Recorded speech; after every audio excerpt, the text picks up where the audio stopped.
Shikues të ABC News, ju përshëndes të gjithëve, unë jam Fabiola Hoxha, jemi së bashku në hapësirën Breaking News, ku do të njemi me zhvillimet më kryesore. Nisim këtë transmetim me një ngjarje të rëndë që ka ndodhur pas mesnatës në Durrës, ku një i ri, një 29 vjeçar, është qelluar me armë zjarri. Kolegu im Ervin Leka ndodhet pranë vendit të ngjarjes, ai do të na përcjellë të tjera detaje qoftë për dinamikën e autorit, po edhe kush ishte viktima. Ervin.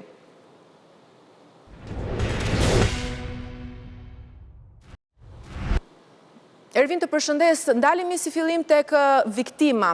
Kush është vrarë?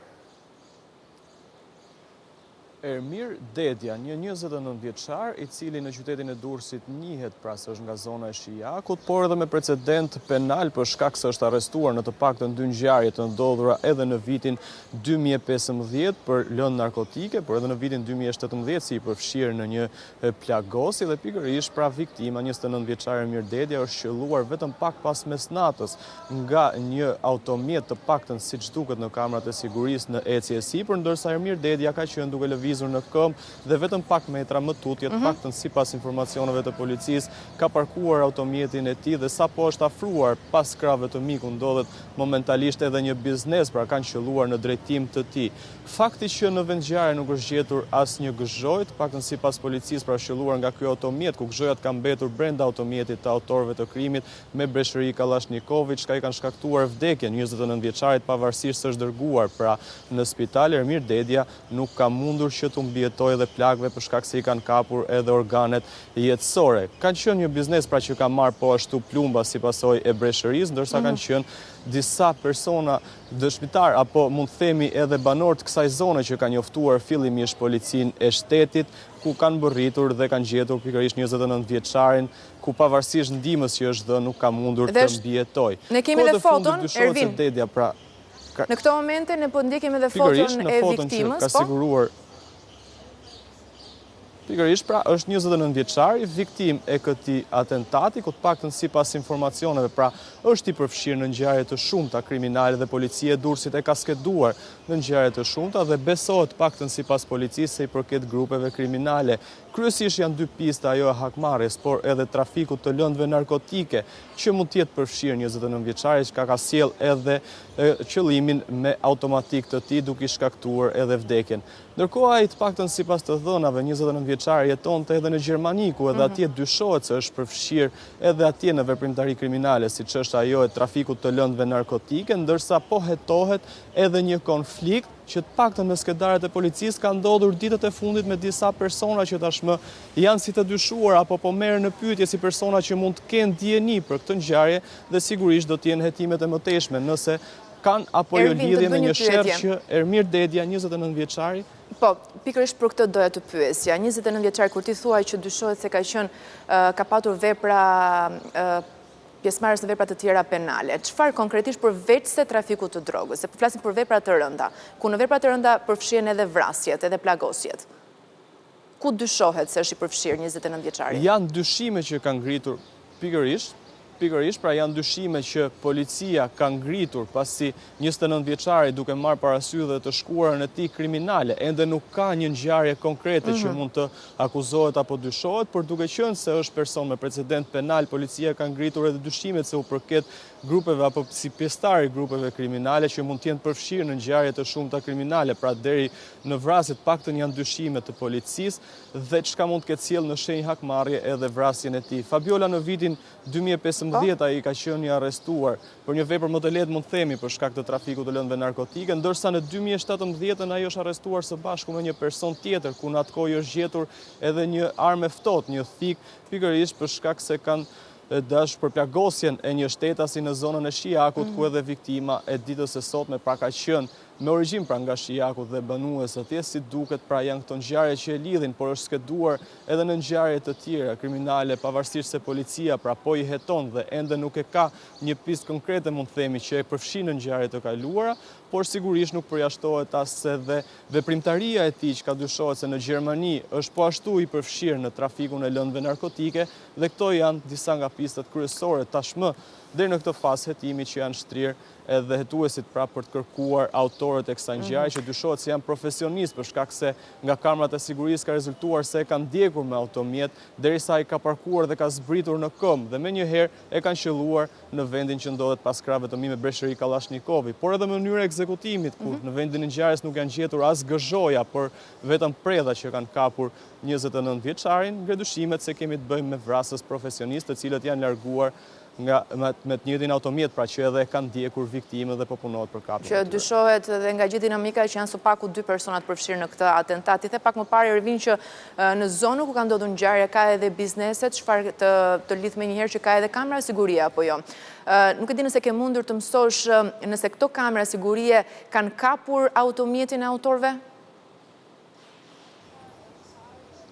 Sigurisht, pra janë kamerat e sigurisë që e kanë kapur këtë automjet të autorëve, të paktën në disa pamje, megjithëse nuk janë të qarta këto kamera, pra dhe nuk është se tregohet fytyra apo detajet tjerë që ka mund sjellin identifikimin e autorëve, por si duket trajektoria, por edhe gjithë dinamika e kësaj ngjarje është e filmuar sigurisht me pamjet e bizneseve për rreth, ku një biznes pra edhe ka mbetur i dëmtuar, xhamat dhe fasada e këtij biznesi, ku fatmirësisht nuk ka pasur persona të tjerë të lënduar, ndërsa duhet theksuar Fabiola se jemi vetëm disa rreth 400 apo 500 metra nga rajoni policisë së Durrësit, çka pra është një zonë e monitoruar si me kamera sigurie, por edhe me prezencë policie, por si duket kjo nuk i ka ndaluar autorët e krimit që të kryen të ekzekutim mafioz në qytetin e Durrësit. Ndërkohë 29 vjeçari në ato momente ka qenë vetëm? Ka qenë i vetëm, ka parkuar automjetin vetëm disa metra larg vendit ku ne ndodhemi aktualisht dhe ka qenë duke ecur në këmbë, pra i vetëm dhe në qetësinë e tij si duket dhe nuk e ka pritur mund të themi këtë ekzekutim, pasi si duket as nuk është ruajtur, pasi ka qenë duke ecur në këmbë i vetëm rreth kësaj zone, ndërsa autorët kanë ardhur me një automjet. Duhet të theksoj pra për të shpjeguar pak edhe dinamikën se kjo është një rrugë që është me një sens lëvizje, pra është vetëm me një sens lëvizje dhe si duket autorët edhe e kanë njohur zonën, i kanë njohur gjitha lëvizjet e viktimës 29 vjeçarit dhe kanë ardhur nga rruga kryesore për të hyrë në këtë rrugizë me një sens lëvizje, e kanë qelluar dhe më pas janë larguar me shpejtësi me automjetin e tyre. Si duket pra kanë qenë e gjitha e monitoruar apo edhe vëzhguar nga e mirë organizuar nga ana e autorëve. Nga vrasës të paktën siç dyshon policia. E kuptoj mirë. Ervin, unë të falenderoj për gjitha këto informacione që përcolle. Në momentin që do kesh diçka për të shtuar, padyshim mund ta kërkosh totalisht linjën dhe ne do raportoj për këtë ngjarje, por para se ta mbyllim bashk, dalemi tek një operacion që ka ndodhur në kryeqytet, një operacion i policisë së Tiranës, janë arrestuar 2 persona. Mund ta përcjellësh më tepër detaje sa i përket këtij operacioni antidrog? Bëhet fjalë për 2 të arrestuar, Enea Tahiri dhe Besnik Shabani, pra janë 2 të rinj të cilët njëri 37 vjeç dhe tjetri 48 vjeç, të cilët janë arrestuar nga ana e policisë. Ka qenë një hetim i antitrafiqeve të policisë së Tiranës, që të cilët kanë bërë një hetim për disa muaj që më pas kanë zbuluar edhe trafikun e lëndëve narkotike, ku konkretisht janë arrestuar pra 2 personat, Enea Tahiri dhe Besnik Shabani, ku në automjetin e tyre është gjetur edhe sasia për rreth 60 kg kanabis. Arrestimi i tyre është bërë në aksin Mamuras-Kashar në zonën e afërsisë, pra në afërsi të Thumanës, dhe pikërisht pas kontrolleve dhe hetimi që ka bërë policia pasi i ka pasur të dyshuar dhe me mbikëqyrës, pra me agjentë të cilët kanë qenë dhe kanë mbajtur në nënveshgim 2 personat në fjalë, dhe sapo kanë ndaluar, por kanë ushtruar dhe kontrollin, kanë gjetur sasin për 60 kg kanabis të ndarë në 59 pako që si duket ka dyshime që janë të përfshirë në rrjetet të tjera të trafikut të lëndëve narkotike, por gjithashtu po hetohen edhe për personat të tjerë të përfshirë në këtë veprimtari kriminale. E kuptoj. Ervin, një tjetër pyetje për një tjetër ngjarje. Sekuestrojnë pasuritë e një të dënuari për trafikim të qenieve njerëzore. Çfarë është sekuestruar konkretisht dhe për kë personazh bëhet fjalë?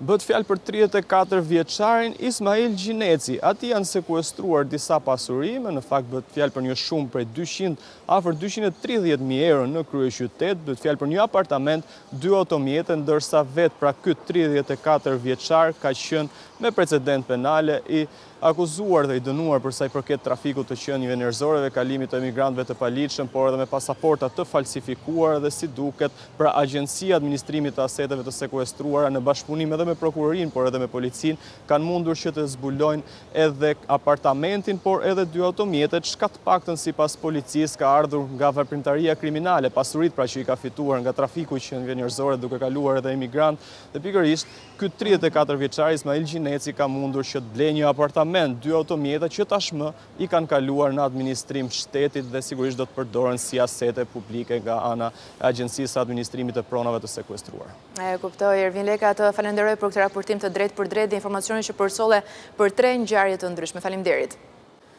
Mbyllet numërimi i votave të diasporës për kandidatët në 11 qarqet. Sot po numërojnë votat e fundit për qarkun e Elbasanit e për të folur për këtë, ne do të jemi në këtë momente me kolegun Andon Kello.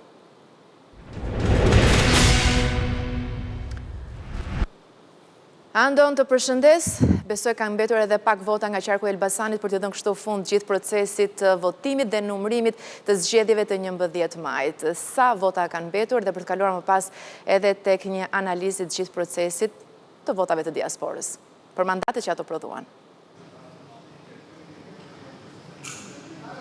Po, për të 9 ditë vijon numërimi i votave për kandidatët tashmë këtu në Parkun Olimpik, por vetëm në një cep, aty tek qarku i Elbasanit, ku kanë mbetur vetëm 10 kutit e fundit për të numëruar, apo rreth 4.000 vota. Nëse e shohim edhe me ndihmën e operatorit, janë 4 tavolina numërimit, të cilat po kanë rinisur punën gjatë ditës sotshme, kanë përfunduar 2 kuti, mbeten edhe 10 kuti të tjera për të numëruar, megjithatë nuk pritet asgjë nga ky numërim i fundit, për shkak se në Elbasan tashmë është e qartë panorama, edhe pse me votat e diasporës Sajmira Salla dhe Aulona Bylykbashi kryesojnë sipas vullnetit votave të emigrantëve për Elbasanin, megjithatë vendin e parë me vota në total e mban Sara Mila nga lista e Partisë Socialiste, ndërsa nga lista e Partisë Demokratike nuk ka asnjë shans për mandat, për shkak se Partia Demokratike mori vetëm 4 mandate në qarkun e Elbasanit dhe shifrat janë vetëm statistikore. Nga ana tjetër, në mesnat përfundoi numërimi i votave për qarkun e Vlorës, pra qarku i parafundit, aty ku Vasil Llajo blindoi mandatin e 9 me 1.000 vota më shumë se Klevis Kaso, i cili deri në orët e fundit përpara mbylljes së numërimit në qarkun e Vlorës ishte në avantazh, por me sa duket votat e diasporës nga Greqia bën ndryshimin dhe i dhan mandatin e deputetit Vasil Llajo. Po ashtu vota e diasporës ndikoi edhe në disa qarqe sa i përket kandidatëve, për shkak se për mandate ndikoi vetëm në Vlorë dhe Tiranë. Në Vlorë i dha mandatin e 9 Partisë Socialiste, ndërsa në Tiranë Partisë Mundësisë mandatin e 2, duke i hequr të 14-in Partisë Demokratike. Në Kukës, Isuf Çela, fal votave diasporës, arriti të marrë mandatin shkëlqim Sheut. Në Lezhë, Admir Kadeli, fal votave diasporës, i mori mandatin Marieta Nelit, ndërsa në Tiranë ishte edhe përmbysja më e madhe, Olta Xhaçka, fal votave të diasporës, i mori mandatin Blerina Gjylametit, pra nga lista e Partisë Socialiste, kurse Ornaldo Rakipi blindoi me më shumë se 500 vota mandatin përballë kolegut të tij Xhemal Qefalia. Në qarqet e tjera nuk pati surpriza, nga Partia Socialiste në Gjirokas nga diaspora mi votuar i doli Tërmet Peçi, në Fier Cenoklosi, ndërsa Zegjin e Caushin donë se rrezikoi me votat e diasporës, arriti që falë një diferencë prej 49 votash, tashmë të jetë pjesë e parlamentit. Po ashtu edhe në qarqet e tjera, në Dibër nga Partia Socialiste me i votuar ishte Agron Malaj, në Shkodër nga Partia Demokratike ishte Bardh Spahia, kurse në Durrës nga Partia Demokratike ish prokurori Arjan Doja, i cili do t'jetë pjesë e parlamentit si mandati 6 i Partisë Demokratike në Durrës, ndërsa nga Partia Socialiste Ani Dyrmishi dhe Arken Balla, një garë mes njëri tjetrit, por të dy do t'jenë pjesë e parlamentit. Siç e thash, janë edhe rreth 5.000 vota për të numëruar këtu në qarkun e Elbasanit dhe në këtë ditë të 9 të numërimit të votave në Parkun Olimpik për diasporën, sot t'i vendoset edhe kyçi Parkut Olimpik dhe të përfundoj edhe kjo odise e numërimit të votave për diasporën. E kuptoj, mirë Andon. Shumë faleminderit për këtë raportim të drejtë për drejtë nga Parku Olimpik. Edi Rama e nisi këtë të martë me një falënderim për shqiptarët në 85 shtete të botës, të cilët zgjodhën Partinë Socialiste si të vetmen forcë politike për të udhëhequr vendin edhe për 4 vitet e ardhshme. Nëpërmjet një videomesazhi ku shfaqeshin pasazhe nga takimet e kryesocialistit me shqiptarët në diasporë, Rama premtoi se ai dhe skuadra e tij do të jenë më të përkushtuar për Shqipërinë 2030. Me një falënderim krejt të posaçëm për shqiptarët që nga Greqia, Italia, Amerika e çdo anë e Europës dhe botës që u bashkuan trenit fitores, duke bërë atë edhe më domethënës, jo vetëm nga numrat, por në radhë të parë për nga mesazhi i fuqishëm i shumicës së tyre dërmuese, i cili do të na bëjë edhe më të përkushtuar për Shqipërinë 2030 në Bashkimin Evropian, ju uroj një ditë të mbar.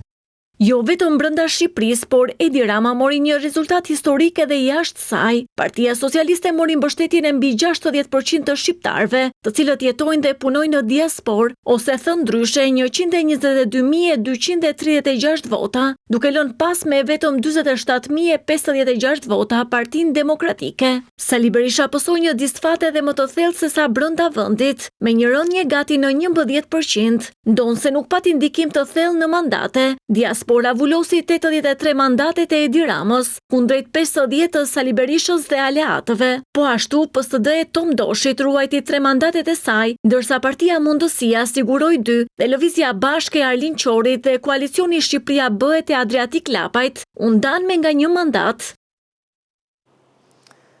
Edi Rama i jep fund debatit mes kandidatëve në listë të hapur, duke i sugjeruar të pranojnë rezultatin dhe të ruajnë frymën e ekipit. Në një mesazh përndar kandidatëve ai thotë se humbja nuk është tragjedi dhe se ekipi i madh i socialistëve tashmë është fitues. Jemi një skuadër dhe kështu duaj që të mbetemi. Ky është mesazhi që Edi Rama u ka dërguar deputetëve, pasi disa prej tyre i kërkuan Komisionit Qendror të Zgjedhjeve që të vinte në dispozicion pamjet filmike të qendrave të votimit. Kryesocialisti këshillon të tjerët të mos ndjekin rrugën e ankimimeve, pasi nuk do të dëmtojnë vetëm kandidatin humbës, por edhe procesin. S'mund të ndaloj askënd të veproj me kokën e vet, por duke qenë se këtu në këtë dritare jemi ende një skuadër dhe unë dua që kështu të mbetemi, do të këshilloja që të mos i hyet asaj rruge, sepse së pari, humbja e një gare s'duhet të bëhet shkak për të humbur edhe fytyrën, kur në fakt nuk ka asnjë shans, zero, që me gjitha ta sy mbi ekrane të ketë devijime vote nëpër masa që do ta mbushnin e ndekun e kujdo qoftë me ata që kanë dalë fitues, jo me 10 a 20, por më shumë tepër vota diferencë nga pasuesit në klasifikim. Sipas Ramës, gara ka qenë transparente dhe nuk ka asnjë mundësi për devijim të votave. Kjo do të thotë të idhet hije mbi njerëzit tanë që kanë qëndruar pafundësisht në përtryeza numërimi e që nuk e meritojnë kurkund një hije të tillë dyshimi për kontributin e tyre të madh. Në Tiranë pati një garë të fortë mes grave socialiste Blerina Gjulameti dhe Olta Xhaçka. Kjo e fundit arriti të siguronte një ulse në Parlamentin e ri me një diferencë prej 100 votash nga kolegja e saj. Po ashtu, edhe Xhemal Shefalia humbi garën përballë Ronaldo Rakipit. Pasi e dëmtoi procesin me vendimet e tij në fund, kryekomisioneri i zgjedhjeve ka mbrojtur procesin e votimit nga diaspora, Celi Bashi, i cili e kishte vënë votimin nga jashtë si një bazë të tij personal, tha se votimi nga diaspora e Greqisë kishte qenë një proces korrekt. Por ndërkohë, Partia Demokratike ka filluar ankimimin në të gjitha qarqet për votën e diasporës, ndërsa numërimi për kandidatët vazhdon ende.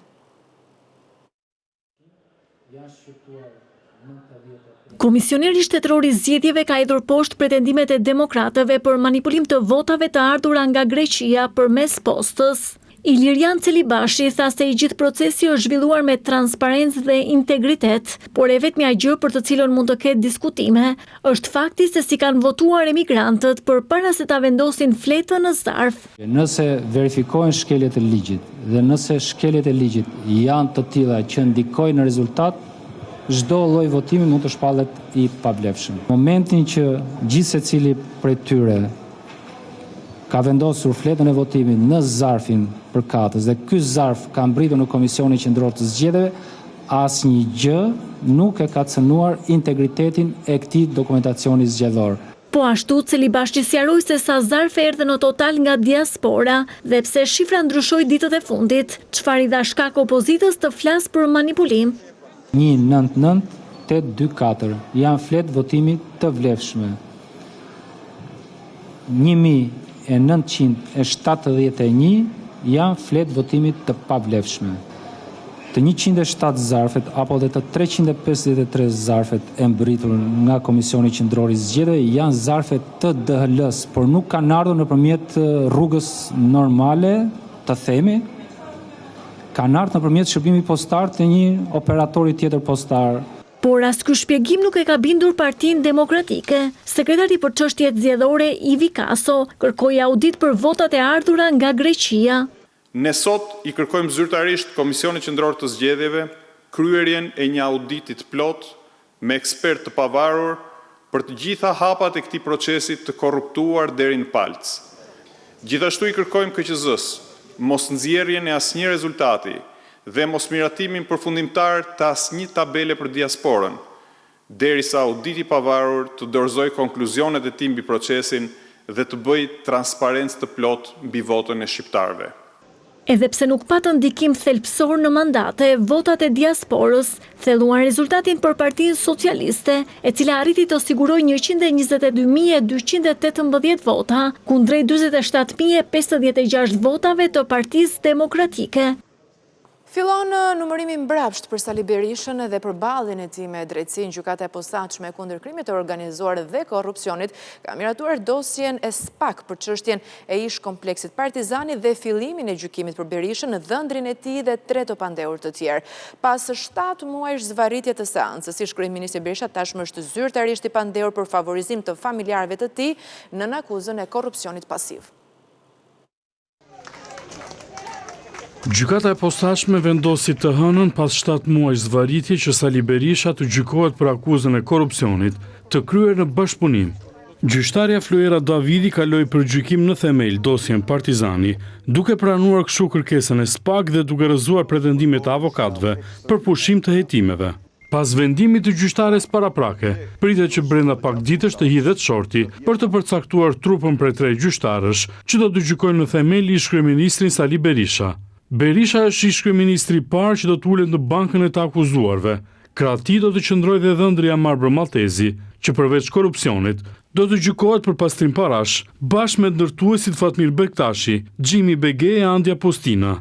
Ish-kryeministri Sali Berisha u paraqit të hënën në SPAK për masën e sigurisë, detyrim paraqitje të caktuar ndaj tij, ndërsa dhëndri Amarbër Maltezi vijon të mbahet në masën e arrestit shtëpiak. Mbrojtjes së tyre janë rrëzuar disa herë kërkesat për përjashtim të gjyqtares paraprake Flojera Davidi dhe pavlefshmëri të akteve dhe vendimeve të dhëna për këtë çështje nga gjyqtarja Irena Gjoka, për të cilën pretendojnë se ka fshehur një dënim për falsifikim dokumentash në shtetin grek. Ndërsa hetimet e prokurisë së posaçme për dosjen Partizani nisën pas kallëzimit të Taulant Ballës, në atë kohë kreu i grupit parlamentar socialist. Sipas prokurisë së posaçme, Sali Berisha në cilësinë e kryeministrit ka nxjerrë akte nënligjore për t'i ardhur në ndihmë dhëndrit të tij Amarbër Maltezi, që përfaqësonte familjet e disa ish-pronarëve, duke përfituar sipërfaqe toke në ish-kompleksin Partizani, por në kundërshtim me ligjin. Erion Velia e kërkon lirinë në gjykatën e lartë. Kryebashkiaku i Tiranës depoziton rekurs duke kundërshtuar arrestin në burg, të vendosur që pas arrestimit të tij më 10 shkurt të këtij viti. Kryebashkiaku i Tiranës Erion Velia i ka dorëzuar rekurs në gjykatën e lartë duke kundërshtuar masën e arrestit në burg, të vendosur nga të dyja shkallët e gjykimit. Avokatët e Veliajt kanë dërguar rekursin nëpërmjet postës, teksa kërkohet heqja e masës së arrestit të caktuar në shkurt të këtij viti, me dyshimin se zyrtari i lartë është i përfshirë në korrupsion. Prej datës 10 shkurt, kryetari i Bashkisë së Tiranës mbahet i arrestuar me dyshimin se ka kryer 2 vepra penale, ato të korrupsionit dhe pastrimit të parave. Vendimi është dhënë nga gjyqtari Erion Bani, që pranoi kërkesën e prokurorisë së posaçme. Edhe në seancën e mbajtur 2 ditë më vonë, në 12 shkurt, për vlerësimin e masës së arrestit të dhënë në mungesë ndaj Veliajt, ky i fundit përmes avokatëve mbrojtës ofroi edhe garanci pasurore në këmbim të lirisë, por u refuzua nga gjykata. Të njëjtin vendim dha edhe gjyqtari i apelit Engert Pëllumbi, që sërish refuzoi kërkesën e avokatëve të Veliajt për lirimin e tij nga qelia. Nga hetimet ka rezultuar se Veliaj në cilësinë e kryetarit të bashkisë ka ngritur një skem të mirëfillt kriminale në bashkëpunim me bashkëshorten e tij Ajola Xozën, biznesmen dhe organizata jo fitimprurse lidhur me të për përfitimin e shumave të mëdha monetare. Nga ana tjetër, Veliaj ka pretenduar se akuzat e prokurorisë janë të pabazuara dhe tendencioze. Për të njëjtën dosje, po hetohet edhe bashkëshortja e Veliajt, Ajo Ladzoza, që përveç 2 veprave penale, të korrupsionit dhe pastrimit parave, ajo po jetohet në gjendje të lirë, edhe për fshehje pasurie dhe mos deklarim të ardhurash. Jemi rikthyer në studio, ndalim me njëherë tek një lajm i fundit, siç e shohim me kolegun Ermal Via, pasi ish prokurori i Vlorës Aurel Zarka është dënuar me 4 vite burg për të folur pikërisht për këtë vendim të gjykatës së posaçme, por edhe për të rikujtuar se për çfarë akuzohet Aurel Zarka. Kolegu Ermal Via do të na sqarojë në këtë moment. Po Ermal. Fabiola, gjykata e posaçme ka shpallur fajtori ish prokurorin e Vlorës Aurel Zarka duke dënuar atë me 4 vite heqje lirie, por për shkak se procesi ndaj tij është zhvilluar me gjykim të shkurtuar, ai ka përfituar ulje të dënimit me 1/3, duke u dënuar përfundimisht me 2 vite 8 muaj burg. Gjykata e gjeti fajtor Zarkën për akuzat e korrupsionit pasiv dhe korrupsionit aktiv, si dhe ushtrimit të ndikimit ndaj zyrtarëve që ushtrojnë funksione publike. Nga ana tjetër, kujtojmë në fakt që gjithashtu, gjykata vendosi që Zarka për 5 vite të ardhshme të mos ushtrojë asnjë funksion publik. Kujtojmë në fakt që Zarka, apo ish prokurori i Vlorës, u arrestua në korrik të vitit të kaluar pas bërthimit të aplikacioneve Sky Encrochat, ku rezultoi se ai kishte patur komunikime teksa kishte ndërhyrë në dosjen e njohur si Toyota Yaris, ku në vendin ton mbriti një sasi prej 3.4 milion euro dhe arrestuan disa persona, por në atë kohë nga hetimet e prokurorisë ka rezultuar se pikërisht Zarka të kenë ndikuar për të lehtësuar masat e sigurisë ndaj personave të arrestuar apo për t'ju lehtësuar atyre pozitat penale. E gjithashtu, sipas hetimeve të prokurorisë së posaçme, ka rezultuar se Zarka në kohën që drejtonte prokurorin e Vlorës të ketë ndikuar në një dosje për mos fillimin e hetimeve kundrejt vlerave monetare. Në të njëjtën dosje rezultojnë të përfshirë edhe disa persona të tjerë siç është Radovan Çela apo edhe oficerja e policisë gjyqësore Daupaj, Eriona Daupaj, ku kjo e fundit në fakt është shpallur në kërkim, ku nga hetimet e prokurorisë ka rezultuar se pikërisht Daupaj kishte qenë personi që kryente, le të themi, lidhjet mes Aurel Zarkës, personave të tjerë të cilët kanë qenë të arrestuar në atë periudhë për trafikimin e rreth 3.4 milion euro nëpërmjet portit të Durrësit dhe përmes vlerave monetare bënte të mundur, po themi, ndërhyrjen të njerëzit e drejtësisë për të bërë të mundur më pas uljen e dënimit apo edhe lehtësimin e masave të dënimit. Mirë, Ermal, faleminderit. Turizmi pritet të jetë shtysa kryesore në ecurinë ekonomike të Shqipërisë gjatë këtij viti, por edhe në 2026. Komisioni Evropian në raportin e fundit ka parashikuar që në 2025 ekonomia shqiptare do të rritet me 3.6% dhe 3.5% vitin e ardhshëm. Lufta tregtare për shkak të tarifave të Trump pritet të jetë një rrezik edhe për Shqipërinë, për shkak të impaktit që do të ketë në vendet europiane me të cilat Shqipëria zhvillon tregtinë. Turizmi do të vijojë që të jetë një ndër mbështetësit kryesor të ekonomisë shqiptare dhe për vitet në vijim. Vlerësimi vjen nga Komisioni Evropian, i cili në raportin e fundit thekson se ekonomia e Shqipërisë pritet të rritet me 3.6% në 2025 dhe 3.5% në vitin 2026, mbështetur nga kërkesa e brendshme, turizmi dhe eksportet e shërbimeve, të cilat pritet të vijojnë zgjerimin, ndërkohë që eksportet e mallrave pritet të rrimë këmbën pas 2 viteve të kurrje të konsiderueshme. Inflacioni parashikohet që të kthehet gradualisht në objektivin prej 3% vitin e ardhshëm. Komisioni Evropian vlerëson se si një ekonomi e vogël dhe e hapur, Shqipëria është e ekspozuar ndaj rreziqeve të jashtme që lidhen me ndikimin ekonomik të tarifave në pjesën kryesore të saj të partnerët tregtar në Bashkimin Evropian, kryesisht Italia, me të cilën vendi ynë ka nivelin më të lartë të shkëmbimeve tregtare. Punësimi u rrit në vitin 2024 dhe parashikohet që të vijojë në këtë trend edhe për gjatë viteve 2025-2026, megjithse me një ritëm më të moderuar. Shkalla e papunësisë pritet të mbetet e qëndrueshme, ndërkohë që paga do të vijojnë të rriten. Ky vlerësim për ecurinë ekonomike të Shqipërisë vjen pas raportit të Fondit Monetar Ndërkombëtar që kishte një vlerësim më të lartë për një rritje ekonomike me 3.8% për Shqipërinë dhe Bankës Botërore, e cila ka një projekcion pak më të ulët, duke parashikuar një rritje ekonomike me 3.2%.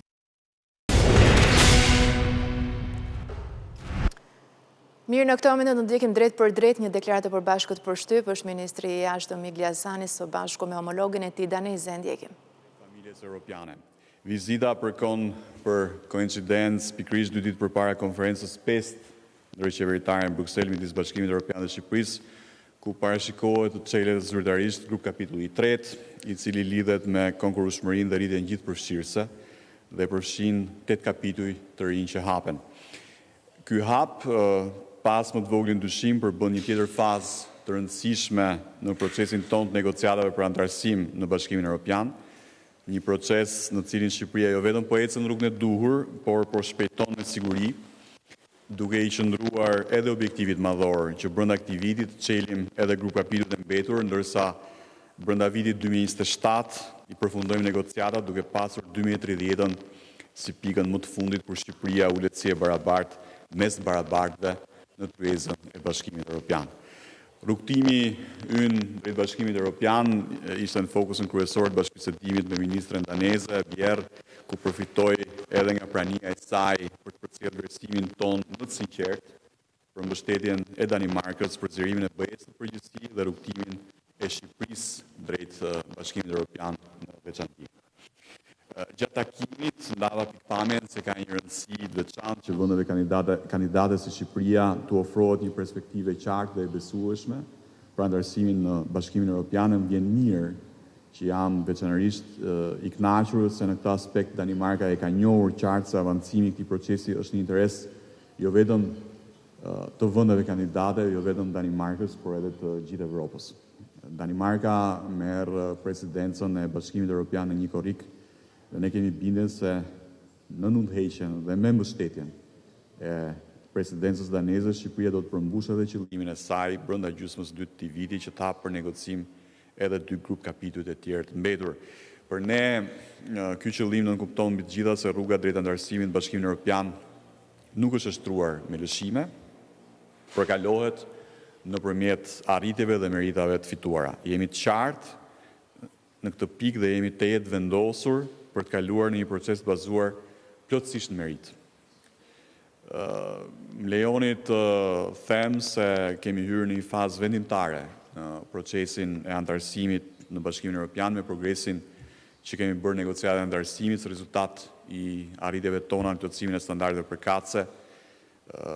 Objektivi është i qartë dhe po e ritheksoj edhe një herë, 2 grupimet e mbetura shpresojmë që të hapemi gjatë presidencës daneze, grup kapitulli mbi agjendën e gjelbër dhe ndërlidhjen, si dhe grup kapitulli mbi burimet, bujqësinë dhe kohezionin. Procesi ynë po ecën me një përshpejtim të paprecedent, ndërsa jemi njëkohësisht besim plot tek mbështetja e pakurrësyer e presidencës daneze për ta ruajtur këtë ritëm. E garantoj edhe një herë ministren Bjerë dhe kolegët e saj për vullnetin tonë pa lëkundur për plotësimin e plot të kritereve të Kopenhagenit, ashtu si dhe e garantoj se Shqipëria do të vazhdojë të jetë një partnere e besueshme e Bashkimit Evropian në arenën kombëtare. E në këtë kuadër, dialogu ynë politik me Danimarkën është i rëndësishëm, sepse edhe këtë vit 2 vendet tona janë mikpritësit e samiteve të komunitetit politik evropian. Samiti i zhvilluar para pak ditësh në Tiranë, ku Shqipëria u bë kryeqendër e diplomacisë evropiane, duke e kaluar stafetën Danimarkës, tregoj vullnetin tonë për të marrë pjesë dhe për nxitur dialogun për të ardhmen tonë të përbashkët evropiane. Dhe procesi i antarësimit në Bashkimin Evropian është pjesë thelbësore e një të ardhmeje të përbashkët në paqe, siguri dhe begati. Faleminderit edhe një herë ministre për vizitën, edhe është gjithmonë kënaqësi t'ju kemi këtu. Thank you very much, Minister, and dear colleague. I am very happy to be here in Albania. I am here because we're preparing the upcoming EU presidency. Denmark is taking over the EU presidency 1st of July, and we have had a very good meeting and open talk about Albanian's progress and reform. Kemi zhvilluar një takim shumë të mirë, gjithashtu edhe për nxjerrimin në BE dhe faleminderit shumë për takimin shumë të mirë. Mund të them se ndërkohë që Danimarka merr presidencën e Bashkimit Evropian më një korrik, ka një momentum të ri për zgjerimin. Zgjerimi është më i rëndësishëm se kur për shkak të situatës së re gjeopolitike dhe ashtu siç thatë ju, ministër, zgjerimi nuk është më i mirë vetëm për vendet kandidate, por gjithashtu është shumë i rëndësishëm për Europën. Për shkak të faktit të situatës së re gjeopolitike është koha që Europa të jetë më e fortë e më e madhe. Dhe nga ju çfarë dëgjoj, jam shumë besim plot që Shqipëria po bën shumë përparim, jeni në rrugën e duhur dhe jam e sigurt me këtë progres, në këtë moment, ju do të bëheni pjesë e BE-s vitet që vinë dhe pres mjaft me padurim për këtë. Shqipëria i përket familjes europiane. Faleminderit. Ju faleminderit. Pyetje?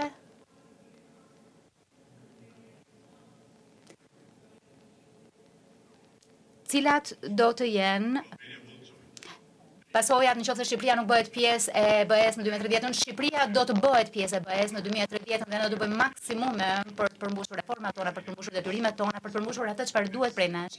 Por po kështu edhe për të bindur të gjitha shtetet anëtare se mund të jemi më të fortë, më të shumtë, që i përkasim së njëjtës familje vlerash që është Bashkimi Evropian. Mirë, ju faleminderit.